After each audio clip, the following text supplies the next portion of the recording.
Peace and wholeness, family. Rafael back here with a quick one. It won't be too long. Just want to talk a little bit about the CDC and what the CDC is doing now, as we constantly get the back and forths here and there. I'm going to change my information and say this and then say that. But then we got to see the people who push what they say. So let's jump right into this. CDC updates again. Guidelines on testing people without coronavirus symptoms. Let's jump right into this. Testing. On the testing piece. That's been a mantra. Test, trace, isolate. Not anymore. The CDC just changed its testing guidance from testing is recommended for all close contacts of persons with infection to this. If you've been in close contact but do not have symptoms, you do not necessarily need a test. These are exactly the people who should be tested. I think the CDC really needs to give a much better explanation. No, you're wrong. Those are the people that don't need to be tested, because if you're asymptomatic, you're not showing any symptoms.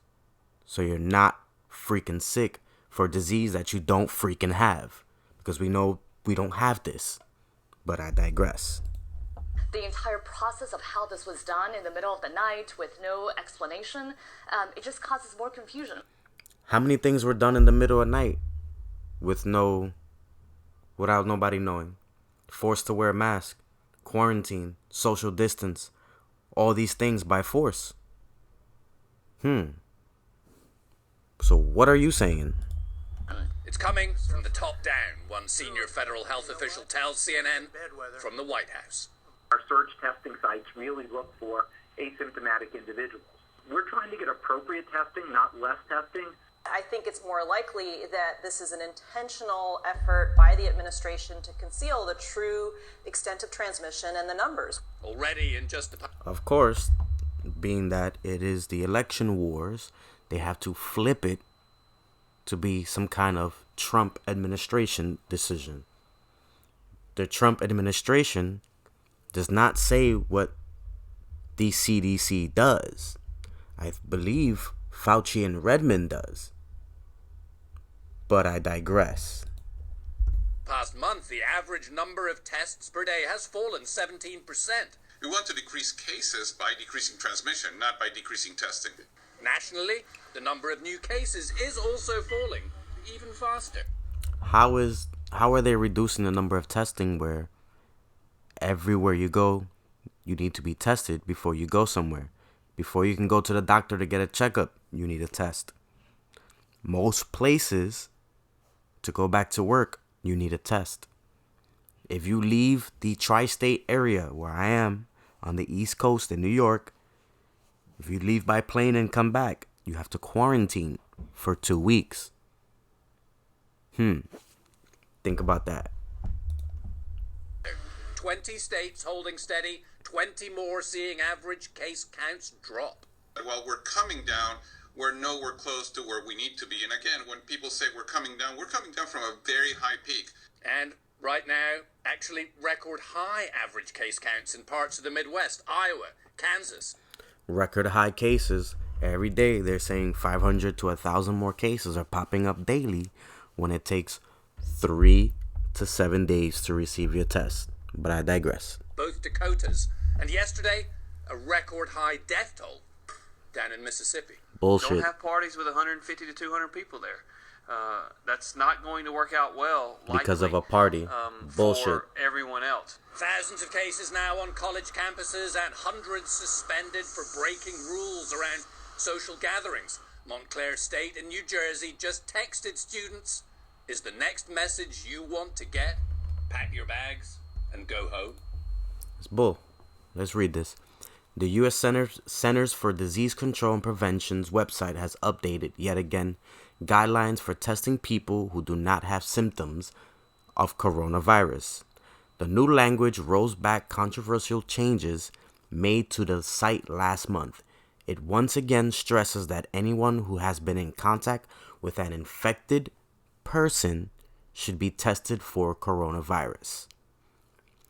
Due to the significance of asymptomatic and pre-symptomatic transmission, This guidance further reinforces the need to test asymptomatic persons, including close contacts of a person with documented SARS-CoV-2 infection.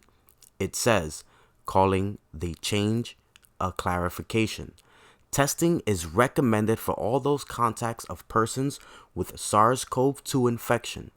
Because of the potential for asymptomatic and pre-symptomatic transmission, it is important that contacts of individuals with SARS-CoV-2 infection be quickly identified and tested.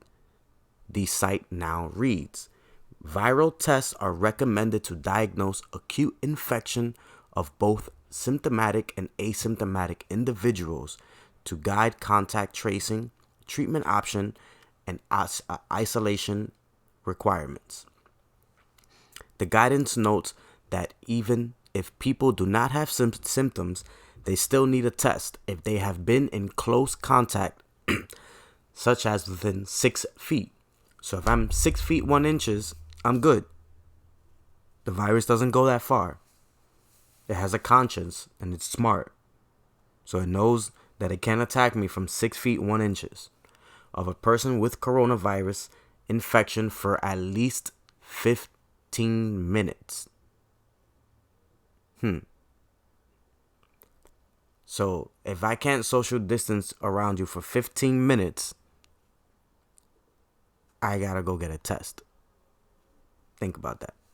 In areas where there are a small number of new cases and limited spread, your public health department may request a small number of asymptomatic, healthy people to be tested, the guidance says.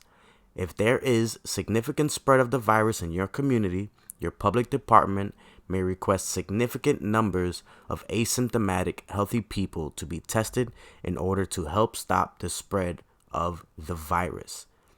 Now, as we can see,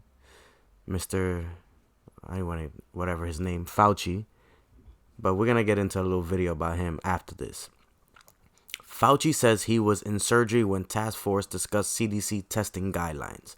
On August 24th, that's my mama's birthday, the CDC site was changed to say, if you have been in close contact within 6 feet of a person with COVID-19 infection for at least 15 minutes, and remember this, family, I brought up in a video earlier that if you speaking English now gives you more of a chance of getting COVID. So if I'm speaking English around you and I'm around you for 15 minutes, oh by God, that's a deadly concoction. But anyway, but do not have symptoms. You do not necessarily need a test unless you are a vulnerable individual or your healthcare provider or state or local public health officials recommend you take one. Now, going back to Mr. Fauci, I posted a video on my TrueTube, which I hope all of you guys are subscribed to TrueTube. Shout out to my TrueTube family. Make sure you guys head over there and subscribe. Check out what Dr. Fauci has to say about asymptomatic individuals.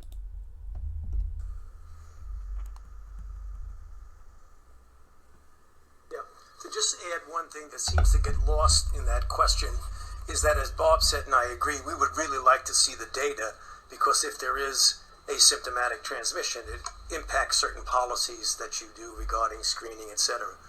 But the one thing historically people need to realize, that even if there is some asymptomatic transmission, in all the history of respiratory-borne viruses of any type, asymptomatic transmission has never been the driver of outbreaks. What you said, Fauci? We're in a pandemic. We're in an outbreak. Aren't we, Mr. Fauci? Let's see that again. Aren't we, Mr. Fauci? The driver of outbreaks. Never been the driver of asymptomatic transmission has never been the driver of outbreaks. Never been the driver. You see that? Never been the driver. Yet, we should be the ones being tested. But we're never been the driver. What y'all think about that, family? Let me know in the comments below. Peace and much love. Catch me on the flip side.